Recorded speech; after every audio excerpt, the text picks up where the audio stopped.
Welcome, it's FNusa57 here. I am back on Neverwinter on the Xbox One, and today this will be my Paladin build update video for all of Module 12 and going into Module 12B. Yes, we're getting Module 12B on the console in just a few days, but this should last you all the way through until Mod 13, in my opinion. So in this build, this is my Retribution build, which is going to be my basically buff tank loadout, and I will have a second loadout that covers my old Lagadin build, which is a DPS healer. So first and foremost, you want to accomplish the primary role of the class, and in this video I will go through everything that you need to know about building a paladin. So, starting off with, find him some better looking gear than that. But that's cosmetics. We'll handle that later. Now, I do have a lot of room still to improve on my pally. There's plenty of things that I still have to work towards on upgrading him. This is just what I am using for the time being. So, the very first loadout that we are going to start off with is the actual tank loadout. And before I go too in-depth on it, just keep in mind that the performance of your character and of any build is directly reliant upon your stats. And balancing your stats is the most important thing, even over item level. With that being said, let's dive right into it. Now, as far as races go, you can see I am a Oathbound Paladin, Oath of Protection, which is the tank path, and I am a human.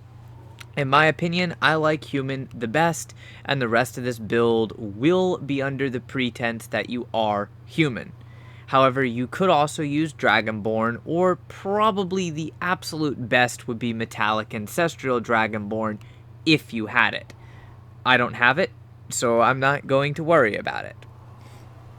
Now, you will see I've changed a few things on this, and we'll start off with the gear that I have, and then we'll move into the feats and powers and everything like that. Now, the gear, you can use whatever the best gear is that you have. So, originally, my Retribution build strayed from the norm of the permabubble, and permabubble can still be done, but is basically a waste and not wanted. Paladins are wanted to shield the team and primarily provide Aura of Courage and Power Share buffs. Anything else that they can do on top of that is just gravy. So tank, provide Aura of Courage, and provide as much Power Share to the group as possible. Then if you want to add damage or any other kind of buff, debuff, things like that, go from there. So what we have on at the moment is the Rex Corona, or the Rex Helm, which is from King of Spines in the Ocean Star River area. Now, it is from King of Spines, the actual hunt, not the heroic encounter. And there is a big argument on one hand between the Rex Helm and the Guise of the Wolf Clan Helm, which you can buy from the mysterious vendor that you can build there in the guild stronghold. I think it costs like 20,000 guild marks or something like that if the vendor has it. The Guise of the Wolf Clan gives you more base power, but the longer a fight lasts, or keep in mind as a paladin, the longer you are procced in combat, the better the Rex Helm is. I think the exact math is like if the fight lasts over 20 seconds, then the Rex Helm is better. Personal preference. You're looking for gear with the most power that you can get on it. Right now, I like the Rex Helm, the Primal Ward chestplate, the Primal Ward gauntlets, absolutely. Chestplate, it's a toss-up. You could also use, in all honesty, the Deep Knight's Brigadine for the HP, but personal preference on that one. And for the boots, you could either use like Boots of the Alpha or Primal Ward. You get a little more power with Primal, but it's not 100% necessary. You can tank and do your job with less power. As for a weapon set, you're going to want one of two. Either the Oathkeeper set, which is the relic weapon set, or you are going to want the Stronghold, the Titan Steel set. Both sets are very good. It's personal preference which one that you want. So you'll notice a few things have changed. I changed my artifacts up a bit. I changed my actual neck and belt set up a bit. Now, you can use the Black Ice set, which is the set that I actually prefer. It's Constitution and Charisma. It's my favorite. But, as Pallies are looking to do a little more damage nowadays, you can also use the Demon Lord set, also known as the Orcus set. It's not ideal, but the damage bonus the set gives you is very nice. Rings, use whatever the best rings that you have are. Ideally, like a Rising Power +5, or I believe it's the Helig, the Greater Helig, that's Power Recovery rings. Those would be ideal on your front sheet for the Pally. Ideally, if you have double slot rings, go for it. Double offensive. As you can see, I don't, so I'm using a Ring of the Cursebringer, and I'm using a Brutality 4. Shirt and pants, I prefer the Warrior's Gemmed Exquisite Elemental set. Some people don't. As far as going through and gemming, I haven't decided 100% which set I'm going to be using, so I'm going back and forth. I have both sets, the Black Eye set and the Demogorgon set. But I would gem your rings, your neck and belt with action point gain, and then the rest of your gear, you're going to want the reinforcement kits for the 200 plus power on them. They're a little bit expensive. They're like 200k for 200 powers, so I can understand if you don't have them right away. I only have it on my helmet, and I had like one blue kit that was a recovery kit. It just got thrown on the boots for the heck of it. Now, as far as artifacts go, we are back to using the Sigil of the Devoted, or the DC Sigil as it's commonly referred to, which means you have to get a Devoted Cleric up to at least 60 as your secondary character and run Vault of the Nine. We are using that as your main artifact, simply for the ability that once you use your daily, you can pop your artifact, and then over a very short amount of time, you will regenerate a entire daily's worth of action points. So, pretty nice little nifty artifact right there. The Shard of Orcus's Wand to complete the Orcus set. It has power on it, which is good. It has movement speed, which is meh, to each his own. And it has AoE resist. That's why I don't like the Orcus set. I don't like the artifact. I also don't like the fact that on the Orcus belt you have strength. It's Constitution strength. I don't like strength. Strength is useless for the Pally. For your next two artifacts, I have the Fragmented Key of Stars. It's 1000 power, 600 crit, 1000 armor pen. And I also have the Eye of the Giant, 2000 HP, 1000 power, 500 crit, 500 armor pen, and 500 defense. Which, remember, you'll be able to get some of those stats modified a little bit through your mounts, which we will cover a little later in the video. Now, there are other artifacts that you could use in place of these. The Sigil of the Great Weapon Fighter is an excellent artifact. You will remember I had the Tiamat's Orb, which I still have my artifacts, as I told you before. The Heart of the Black Dragon. These are recovery action point gain artifacts. I love them, but permabubble is not a thing anymore. Like, it's just not wanted.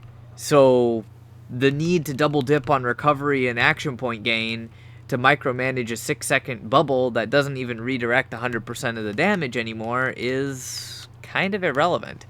That's why we've changed the setup that we're using.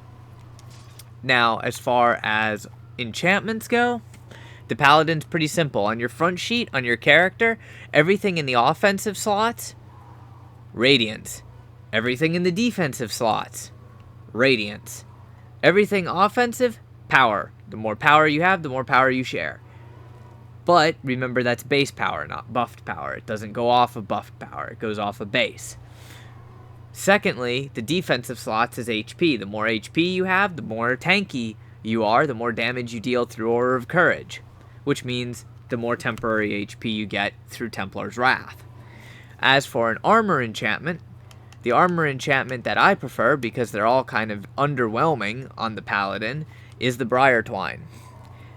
It reflects a portion of the damage that you take back to your attacker, helping you do a little bit more damage and thereby running through the dungeon slightly faster. You could use a negation, you could use a Shadowclad, you could use a Soul Forge, hell, you could have run around with nothing on there if you wanted to. For the Paladin, the armor enchantment is disappointing. There just are no real, I must have that armor enchantment. If you're a low-level pally and you're really squishy, you'd probably want to stick with a negation or a Soul Forge. Bark Shield on a pally is basically useless. You are a walking beat stick. It is your job to get slapped in the face, so the rest of your squishy team does not. Now, weapon enchantment, this is one thing that I like about the pally. I run a Transcendent Plague Fire enchantment. You don't have to run a Plague Fire if you don't want to. It provides you a nice damage bonus with tick damage that helps hold aggro, especially on mobs, and it has a nice little damage resistance debuff that's applied to it.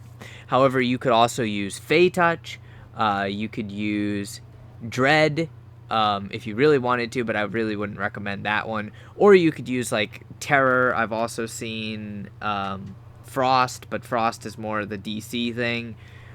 Generally, it's a toss-up between Vorpal, Lightning, Fey Touch, and then Plague Fire.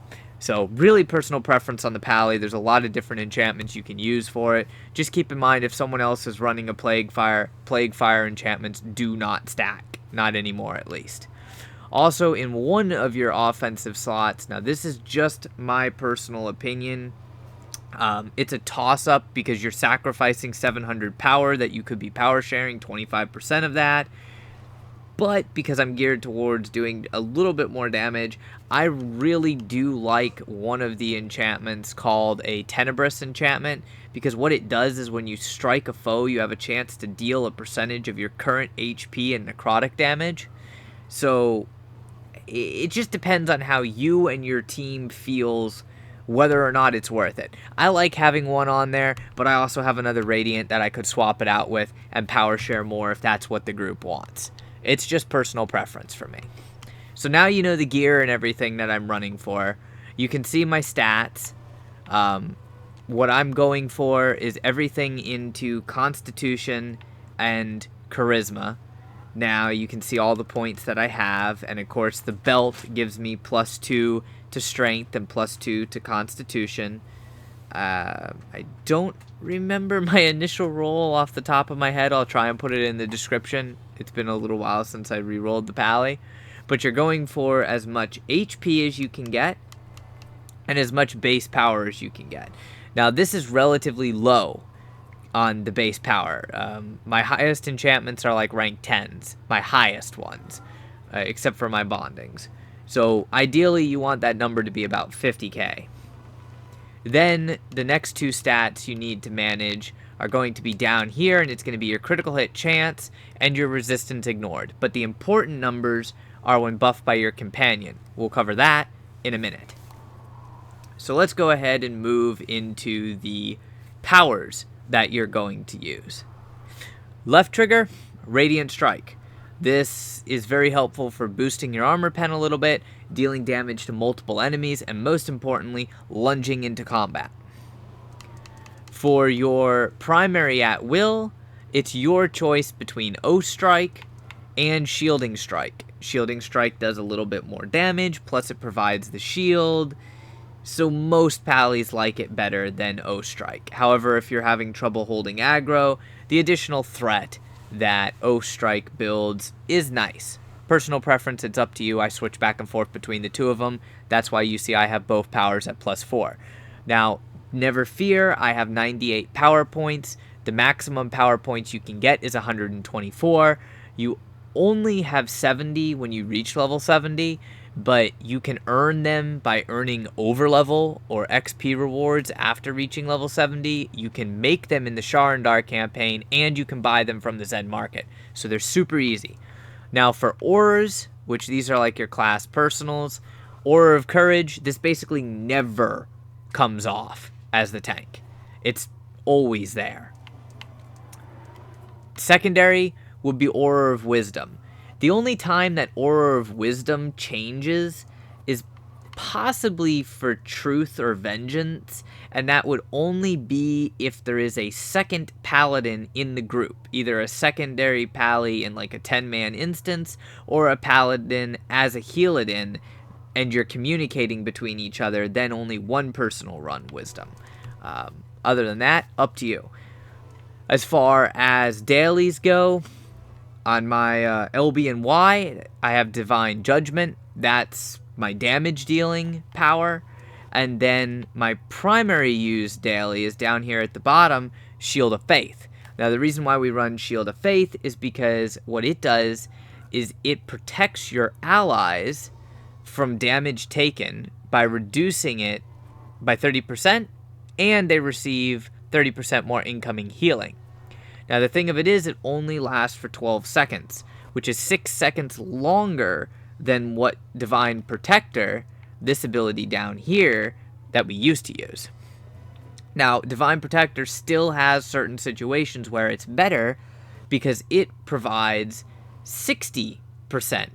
What it is for 3 seconds you shield all your allies from harm, you redirect 60% of the damage they would take to yourself, all damage you would take while this effect is active is reduced by 60%. So it's good, but it's not great. Another unsaid thing here is this can only hit 5 targets, whereas Shield of Faith can hit 10 targets, and that does include companions. Moving down in certain situations, having Absolution is something nice that you can do. There's a really cool trick with it. You can go ahead and equip it, and you can target people with it. So I can target my companions, I can target other team members with it. If you're not targeting anybody, you can target yourself with it, and then you can go ahead and move the power off back to what should never leave your bar is Templar's Wrath. Of course, you have to wait for the power to come off cooldown. So that's your 2 dailies, that's your 2 personals. Now, as far as your encounter powers, probably the most important power as a tank, Templar's Wrath. When you deal damage with Oath of Protection and this power, you gain temporary HP equal to 300% of the damage dealt. That's how we tank, that power right there. That and the damage bonus from Power and Aura of Courage. That's how we tank. Your next 2 encounter powers are personal preference. For mobs, Burning Light is really nice. You could use Sacred Weapon if you wanted to. I don't like the cast animation on Sacred Weapon. It takes too long for me, but I do have it available. And then lastly, we use down here at the bottom, Circle of Power. Now, Circle of Power is really nice because it increases your damage dealt by 30%, and as Oath of Protection, all allies within the circle gain 25% damage resistance. So it's a nice buff for the team as well. Now, what you might want to do if you're with a really strong group, you would want to swap Burning Light at the boss out for Bane, because Bane is a debuff that can be stacked up 3 times on the boss, each one counting for 10% damage strip, or damage resistance strip. So there's a lot of bouncing around and potentially like single target, boss loadout, then mob to mob loadout. There's a lot of stuff you could do with the Pally. We're not at that point that I'm too worried about it, but it's a good thing to have the powers unlocked. Now that we've covered that boring stuff, let's get the meat and potatoes that you really wanted, which is the feats. So pretty much everything here has remained the same from my original build. Since Mod 6, when the Paladin was introduced, there's been a couple things that have changed, a couple points here and there, but the general rule has remained the same. And because we're human, we can do this. So how we're going to start off is your heroics, your T1s, toughness, increasing your maximum HP. We just went over how HP allows you to take more damage and deal more damage, thereby making you tankier. 3 of 3. I used to do 3 of 5 in Divine Action, but I bumped that down to 2 of 5, and because my crit chance is a little bit low, 1 of 3 in Weapon Mastery for the additional 1% crit chance. The reason for this is getting your daily back is important, but getting it back in 6 seconds is not important. Tier 2, Feats, Light Shield, useless, Trap Feat. Exemplar's Haste, really nice because it's a 6% increase to how fast your encounter powers recharge. So 3 of 3 on that one. Wrathful Strikes, your at-will powers damage is increased by 6%. 3 of 3 on that one. Hell yes, don't mind if I do. A lot of your damage is going to be coming from at-wills. Granted, Templar's Wrath, Divine Judgment, things like that. But a lot of damage comes from your at-will. Impassion Please, you generate Divine Call energy 6% faster. That's awesome because Dominating Presence is useless. Literally, your auras have a up to 10-foot increased radius. If you're not within 30 feet of the pally, that's your problem, not mine. That's a trap feat right there. That's a waste. Potentially, I could see it in PvP, but that would be about the extent of where its usefulness would come in. Divine Attunement, more healing from spells, no, useless. And then last 5 points, 5 of 5 in Steadfast. Each point of Constitution now grants an additional 2.5% maximum HP. Yes, thank you, don't mind if I do. Now, since we're human, we can go ahead and put the 3 remaining points in Force of Will. Each point of Charisma now increases your critical chance by an additional 1%. If you were not human and you were Dragonborn, you would not be able to have this feat, so you might as well figure on losing like at least 5 to 10% crit chance, which is annoying to say the very least, but personal preference. I mean, you gain 3% more power, so more power share. Go ahead and save those. We're going to move into the actual Paragon path. For the most part, everything's going to be up at the top in the Justice Paragon. Now, this is where you'll see a lot of Pally builds. Most of them are in the Justice Paragon because it's honestly pretty much the best Paragon. However, where they place the points is what varies. Now, usually you see people do 5 of 5 in Bound by Light. Your control strength is increased by up to 10%. I don't put 5 of 5 there. I put 4 of 5 there. The reason why I put 4 of 5 there is because I put 1 of 5 in Swift Flash. When you're struck by a foe, you have a chance to trigger a flash, granting you increased movement speed of 6 to 30% for 4 seconds. So with 1 point, it's only 6%. The effect can only happen once every 10 seconds. That's not that great, but considering we're not really controlling in PvE as a pally, yes, Templar's Wrath stuns, but we don't really need to worry about stunning everything. Maybe PvP you might want that. So PvE-wise, throw 1 point in Swift Flash, sorry, not Swift of Flash. Blech. I cannot English at apparently 9:30 in the morning. Then we have 5 of 5 in Flash of Light.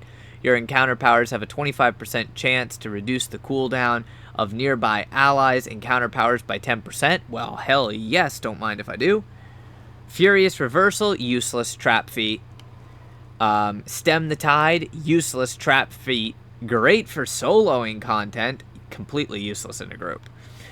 So instead, we go 5 of 5 in Radiant Champion. Your very presence inspires your allies. When you have at least 2 other allies within 30 feet of you, all of you gain a 25% increase to movement speed and a 5% increase to cooldown reduction.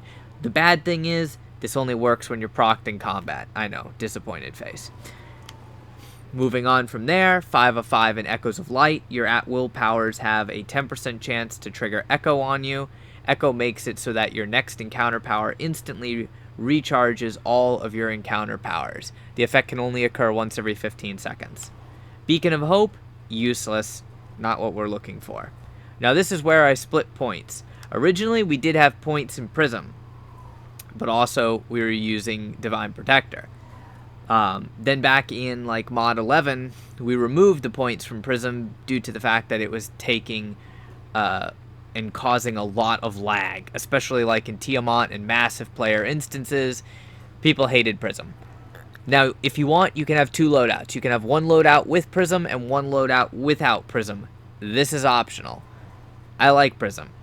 Just me personally, it works in every single dungeon except for the final boss fight in FBI. If you are rocking Prism and you have the radiant damage, you will destroy the ice. If you're with a melt group, that's not a problem, because half the time there's a glitch where she doesn't even spawn ice in the first place. So yeah, I like Prism. It also makes it a little bit easier for the clerics, since most clerics nowadays are not healing clerics. They're buff, debuff, or DPS clerics. Those last 2 points go into Purifying Fire, because you are using your at-wills, but you're not using your at-wills as much as you're spamming your encounter powers and then your dailies. If you don't have 5 of 5, or you didn't put the 3 of 5 in Prism, and you want to put 5 of 5 in Purifying Fire, that works too. It's personal preference. And of course, the Vengeful Judge Capstone. This is what makes us do so much damage, or can do so much damage. Your Divine Call now also applies Judge to yourself for 10 seconds. Judge increases your damage dealt by 35%, as well as reducing the cooldown on your currently recharging powers by 35%. Your encounter powers have a chance to immediately grant you a charge of Divine Call. It's a very nice ability. If you time it right, you can do massive damage while your damage is increased by 35% for 10 seconds. The remaining 15 points go down here in the Light Paragon. 4 of 5 in Gifts of Light. It just lets you heal a little bit more. 1 of 5 in Seraphim. This actually grants you a 1% higher healing bonus than what Gifts of Light does. Skip Light Touch, that's useless. Warrior's Bastion is what we want. 5 of 5. You now gain 10% more defense from equipment. Don't mind if I do. And then the last 5 points in Aura Gifts. This is how you power share. Allies within 30 feet of you gain 25% of your power. They must remain within 30 feet of you for at least 6 seconds to gain this buff. But if they are within range for 6 seconds, they get 25% of your power. So that's awesome. That's my little spec right there. Now, let's go into boons. If you're in a guild, you're going to have guild boons. Regardless of what level the boons are, you're going to want power, HP, and as far as utility, it's personal preference, but I like to use the XP gain. PvP, it's up to you. Sharndar. Pretty self-explanatory. DPS stats. Dark Fey Hunter for 400 power. Fey Precision for 400 crit. Elven Haste for the 3% action point gain. Elven Ferocity for the chance to deal up to 20,000 arcane damage when striking a foe. And Elvish Fury, because really nothing else here is good at all. If you don't want Elvish Fury, though, this is more for killing mobs. And if you do have high deflect, you could do Fey Thistle. When you deflect an attack, you deal up to 3,000 damage to your attacker. Fey Thistle is actually a really good one. It's just personal preference. They're both good. I used to use Fey Thistle, but my deflect is relatively low. Once I have more deflect, then I'll probably go back to using Fey Thistle. Dreadring. This is where we changed up some things. We got Reliquary Keeper's Strength for 250 power, 250 movement. Evoker's Thirst for 400 lifesteal. Forbidden Piercing, 3% resistance ignored. Shadow Touch for the chance when dealing damage to deal up to 20,000 necrotic damage over a few seconds. And then there's several good ones in here. You could do Augmented Thayan Bastion if you're going to be like a Reflect build, which is what I used to do. When you take damage, you have a chance to generate a shield that absorbs up to 10,000 incoming damage and redirects the damage to a nearby foe. Shield only lasts 6 seconds. You could also do Rampaging Madness, which is basically once every 50 seconds for 10 seconds, you gain 4,000 power, lifesteal, and regeneration. That's nice. Endless Consumption is useless.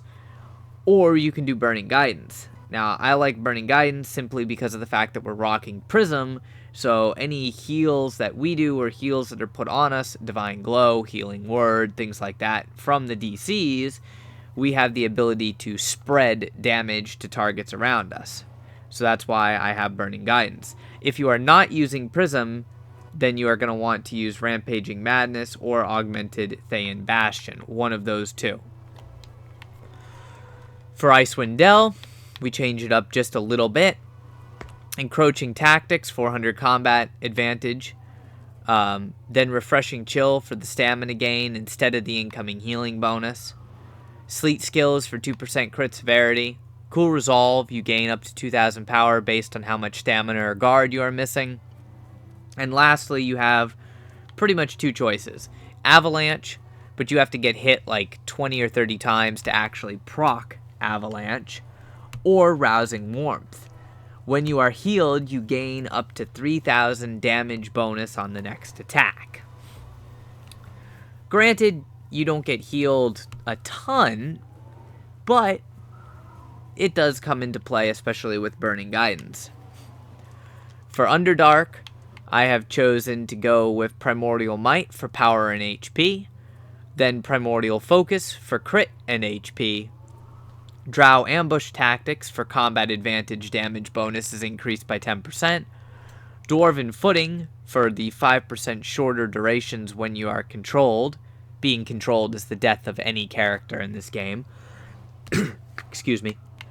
And lastly, for the capstone, we have Abyssal Strikes, 10% damage versus demons.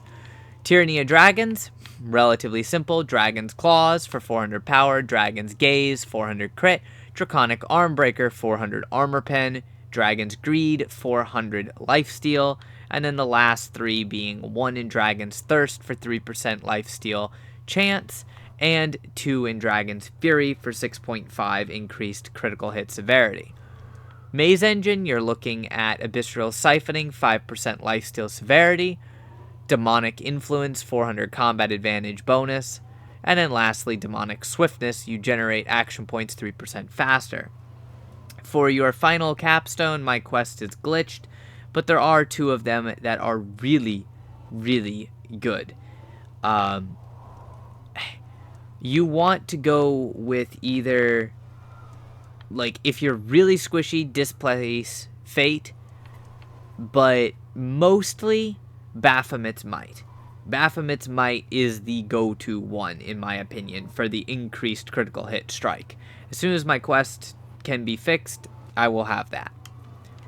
Elemental Evil, I have Wave of Force for power and HP, Heart of Stone, lifesteal, severity, and HP, Searing Aggression, crit, and HP, and lastly, Gale of Retribution, which is, when you take damage, you have a chance to be healed, and after that effect is done, it increases your crit chance by 1,000 for 10 seconds.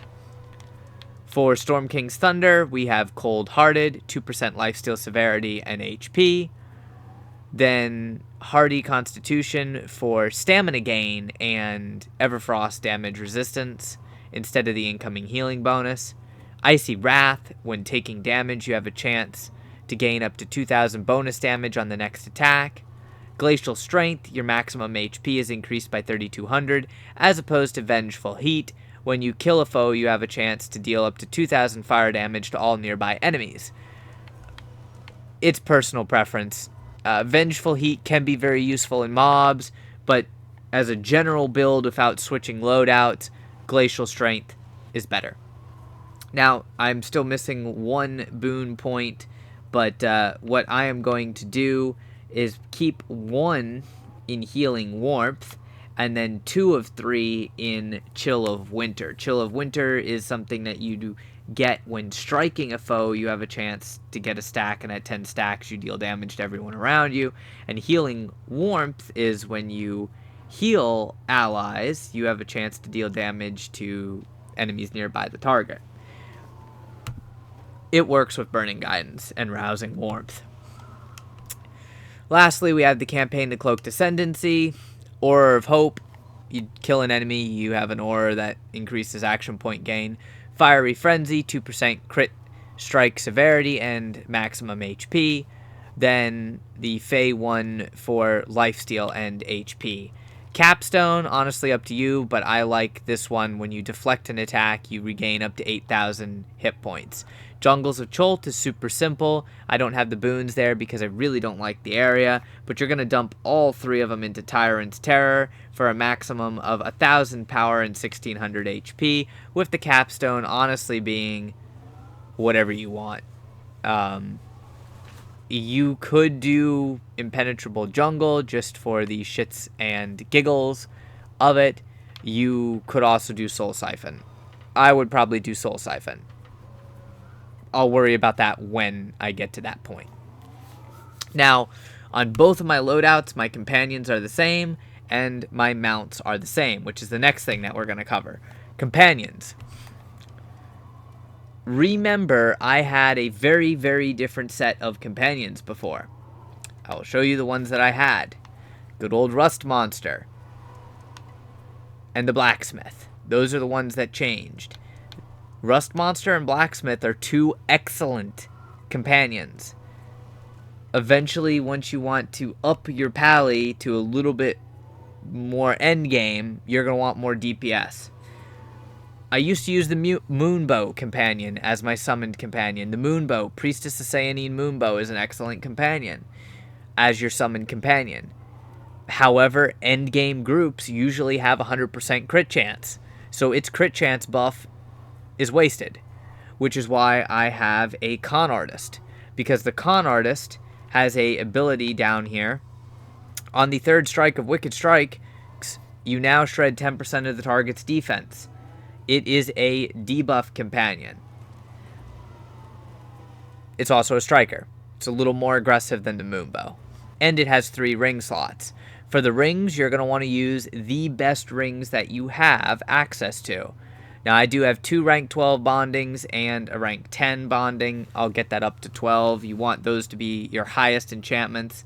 As far as rings go, you use the best ones that you can get, but you're primarily looking for crit, armor pen, a dash, a recovery, and maybe a touch of deflection if those are available. So for now, I still have room to work on my upgrades. I have a personalized adamant ring of piercing. It's power and armor pen. Yes, it's not the best. The best ring that I have right now is the Ring of the Beast Slayer, +5. This is from Cholt. It is a equip bonus of 814 critical strike and 543 recovery. I would rather have crit and armor pen on the same ring, but we can't win. It does have double offensive slots. Vicious enchantments are nice. Savage enchantments are nicer. The Savage enchantment, if you look down here on this ring, the Ring of the Goblin Slayer, which is power and recovery, the Savage enchantment that I have on there is crit and armor pen. It's like the ideal enchantment for throwing on your companion. But all your crit, your armor pen, your dash or recovery, that's going to be on your companion, and you'll get those stats through your bonding runestones when your companion's in combat. If you can make your summon companion legendary, go for it. If you can't, it's okay. Next, in order as far as companions that I believe you must have, the Air Archon. Its active bonus increases your damage against targets not at full health by 5%. Each additional active Archon increases the bonus by 0.5%. Then I really like the Energon. Increases your maximum HP by 5%. The more HP we have, the more damage we deal. Then the Fire Archon increases your damage against targets with less than 50% HP by 7%. Each additional active Archon increases this bonus by 0.5%. I love that. But he's not 100% my favorite. Lastly, the Tame Velociraptor. This could be swapped out for any number of other companions depending upon your team, but if every single player in the group is running this companion, it is a 1% damage stack for each person in the group that's running that companion. If all 5 people are running it, it's a 5% damage bonus, as opposed to the Siege Master that's only a 4% damage bonus. So that's what I like. Now for mounts. all of your insignias that can give you power should give you power. Those can be very expensive. So if you don't have them, you can see I have like a regal insignia of aggression. I have a prosperity in there. I told you I have a lot of room that I can upgrade on this character. I just don't have the 900,000 diamonds to buy a regal dominance and then another 900,000 for another regal dominance, and it gets very expensive to buy those. So I'll eventually maybe hopefully pull them out of a lockbox or something. But for mount bonuses, you're going to want Protector's Camaraderie. This one I love. Whenever your Summon Companion attacks, you gain 3% of your power and defense for 10 seconds. The effect can stack up to 4 times. Then definitely Shepherd's Devotion, because we spam our dailies. Whenever you use a daily power, your teammates' defense, deflection, and movement speed are increased by 5% of your power for 10 seconds. So right now that would be 1800 defense, deflect, and movement speed. But remember, that's a scaling buff, and in massive groups, your stats can be buffed super high. Then Artificer's Persuasion. Whenever you use an artifact power, your recovery, movement speed, action point gain, and stamina gain are increased by 10% of your power for 15 seconds. This gives you a crap ton of recovery, movement speed, and action point gain whenever you use an artifact, and that is a scaling buff. Then if you are slow and running with speed teams, it's very, very nice, especially as a pally, to have Gladiator's Guile. When your stamina is above 75%, you move 15% faster, and when your stamina is below 25%, you gain 15% of your power as stamina gain. The last one I really like is Magistrate's Patience, because whenever you land a critical hit, the target takes psychic damage equal to 10% of your power over 4 seconds. The issue with it is it doesn't leave room for Assassin's Covenant, which Assassin's Covenant takes away 10% of your defense, deflect, and lifesteal and gives you that resulting number as power. More power share. So you might want to consider getting rid of Magistrate's Patience or Gladiator's Guile in favor of Assassin's Covenant. Personal preference depends on what you're running. And that basically completes the build for a pally. Now, there is another piece of gear that you can use for gauntlets called the Survivor's Wraps, which is really nice for proccing the micro mechanic on the protection build, because you have to take damage to actually proc your power. So I'm going to go ahead and get into combat here really quick. As you can see, I still have my Absolution Shield on. And I'm just going to aggro these wolves.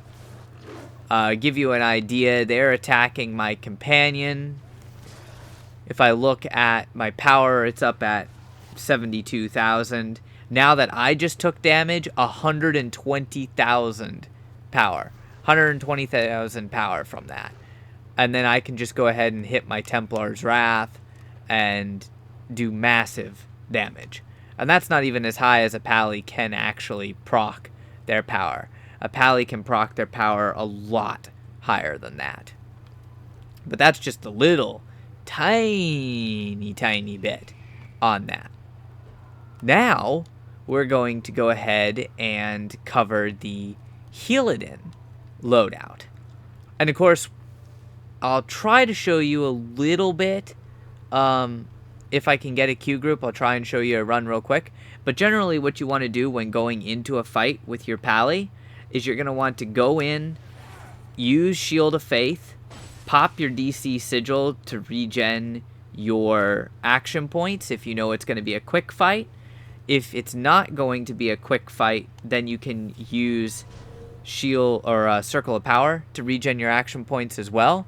By then you should have taken a hit, which if you do take a hit, you can pop Templar's Wrath to gain your temporary HP, and then go ahead and use your Burning Light, or Bane if it's a boss fight. So now we're going to switch over here to my healer. This is my Lagadin build. It got the name because originally when we made it, you could lag the game out almost with it, because it was an infinite feedback loop. That was done away with in Mod 7. However, it still is an excellent healing build and can do a considerable amount of damage. Your gear will remain the same. Your stats, however, will be Constitution Wisdom as opposed to Constitution Charisma. If you really wanted to maximize the potential of this build, instead of the Orca set or the Demon Lord set, you may wish to use the Black Ice set or the Tiamat set. Personal preference, I prefer to keep one set and go from there. Your mount bonuses would remain the same. Your companions would remain the same. Unless you wanted to swap the Energon out for something that gave you more healing, but it's personal preference. So we'll take a quick look at feats and powers. Your powers are going to be almost the same. Radiant Strike on left trigger, Divine Judgment, and having your Shield of Faith ability, unless you're running with another Pally. If you're running with another Pally, then you might want to either have them run Divine Protector, or you could run Lay on Hands, or Heroism, or just double up on Shield of Faith. It's personal preference, really. If there is not another Pally, Aura of Courage. If there is another Pally, the tank is normally the one that runs Aura of Courage. You might want to run Aura of Truth and Wisdom, or you could run like Restoration and Wisdom, Truth and Restoration. You could run any combination of auras that you like. There's a bunch of ones that are useful. It just depends on what you want. Your at wills, your primary one is going to be O Strike, and your most important setup here is going to be your encounter powers. You will have Bond of Virtue on B. Bane is good in certain situations, but Bond of Virtue will be on B. Vow of Enmity on X. And then your last one is up to you, but I like to use Relentless Avenger to help get back your daily. Now, like I said, there's a massive amount of powers and combinations that you can use. It really just depends on what you like. For feats, we are identical to the Retribution build, with the exception of just a couple points. Instead of the 1 point in Weapon Mastery, it goes back in Divine Action for the increased action point gain.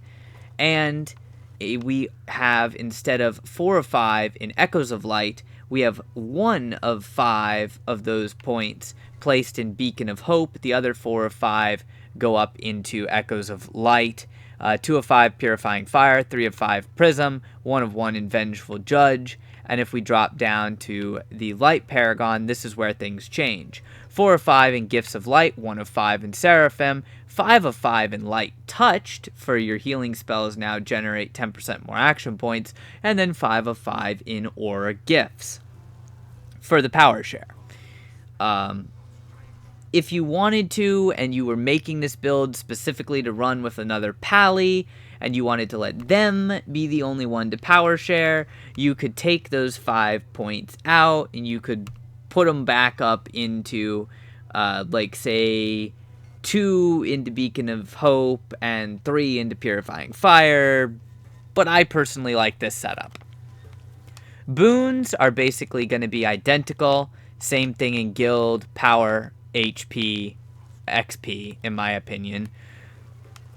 The only thing that changes with this is incoming, outgoing healing bonus.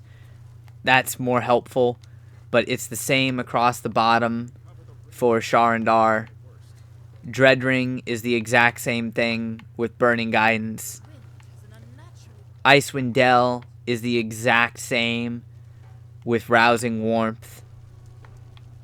The only difference here is instead of stamina gain, we have the 400 incoming healing bonus. I'm going through this a little bit quick just to not, like, super bore you guys. If you have any detailed questions or anything like that, just message me and I'll be happy to help. Primordial Might, you know, across the bottom here, crit HP, combat advantage, stamina increased by 5%, and then Abyssal Strikes. Tyranny of Dragons, exactly the same as what we had before, and it's like you might as well have the lifesteal, even though technically regen does apply to your incoming healing bonus, but if you wanted to run Assassin's Covenant would take away 10% of the lifesteal, giving you more power, and that would not apply to the regen. Maze Engine, same thing. Elemental Evil, same thing. Storm King's Thunder, pretty much the same thing, except because we're going to be spreading damage out, which is more helpful in mobs than a boss fight, per se. I like Vengeful Heat, as opposed to the Glacier Strength, and then we'll do one, since your primary job is healing on this loadout, we'll do 1 of 3 in Chill of Winter, 2 of 3 in Healing Warmth. For the Cloaked Ascendancy, exact same thing, the action point gain or the crit severity. Instead of the lifesteal, though, I went with the recovery. You could do the lifesteal, though. Honestly, the lifesteal might be a touch better if you're running Assassin's Covenant, but it's personal preference, really. And Jungles of Chult, once I get the boons, same thing, 3 of 3 Tyrant's Terror, and more than likely the capstone for me will be Soul Siphon. Companions are the same. Mount bonuses, as we covered, are exactly the same. Gear is pretty much exactly the same. You don't necessarily need the Tenebrous enchantment, and you might want to have an armor enchantment, something a little more defensive, because you won't have your temporary hit points. So this is where a negation or bark shield enchantment would come into play better.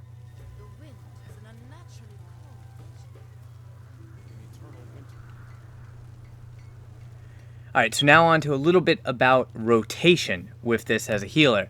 When you go into a dungeon, or if you die and respawn, you're going to always want to press B to put up your Bond of Virtue, which basically puts a bond on all targets within that big, massive circle, allowing it to be when you heal one target, you heal them all for a portion of that heal. Next, you will want to find your enemy and cast. Go ahead and cast your X, which is your Vow of Enmity on them, making it so that when people damage the target, they can heal from it, and they'll be bonded, and that creates a feedback that goes through Bond of Virtue, continuing to heal.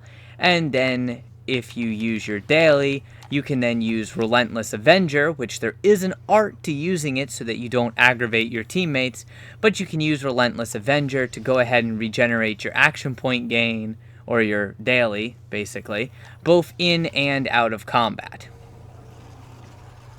Now, I am going to go ahead, and I know I've burnt almost an hour of your time, but I'm going to try and show you 2 quick examples of using both of these builds, per se. So I'm going to queue up for a random dungeon, and hopefully you'll kind of enjoy. I hope we get one quickly, though.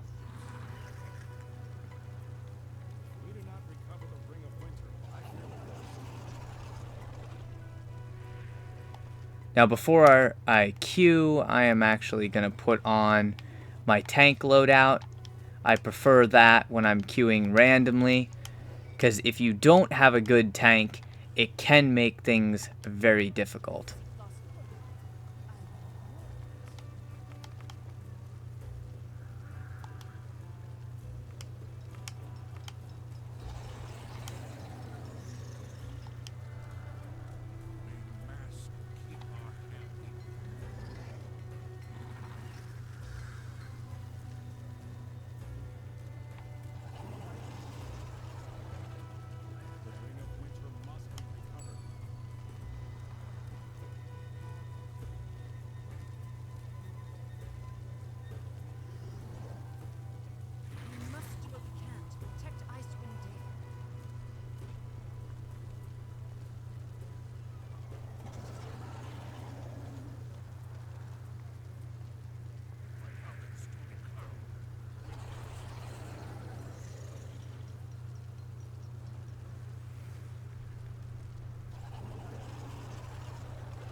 Alright, well, actually, if you want to watch gameplay of this class, just go to my Twitch channel, because right now it's apparently too early in the morning to get a team going, but that's my build. Hopefully you guys enjoy it. If you have any questions or comments, anything like that, just, feel free to message me.